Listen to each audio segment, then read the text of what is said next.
Les inconditionnels de Demain nous appartient sur TF1 seront soulagés d'après le réveil de Nordine, Youssef Agal, renversé par une camionnette quelques jours plus tôt.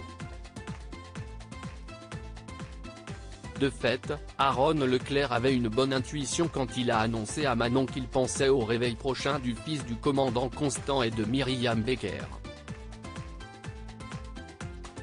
Le comeback de Nordine dans Demain nous appartient dès son réveil, sous les yeux de William, Kamel Belghazi, Nordine laissait échapper 2 syllabes à peine audibles par le médecin.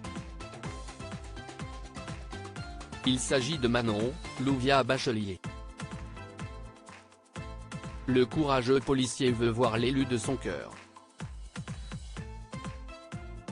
Si Martin, Franck Monsigny, est toujours prêt à démanteler le trafic de smartphones, même si ça se passe mal pour Nathan lors d'une opération spéciale, les choses pourraient se corser. En effet, dans le feuilleton de TF1, il n'est pas rare que les personnages changent subitement de caractère et Nordine, toujours très sympathique jusqu'ici, pourrait avoir envie de se venger.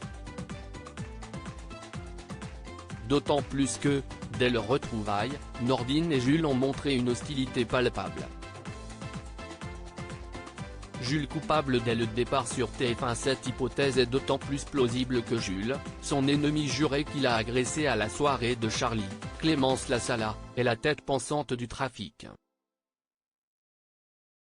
Quand il trouve son acolyte, l'agresseur de Nathan, il le frappe en pensant que celui-ci a cherché à le doubler. C'est donc effectivement Jules sous la cagoule dans l'appartement de Raphaël Perrault, Jennifer Loret.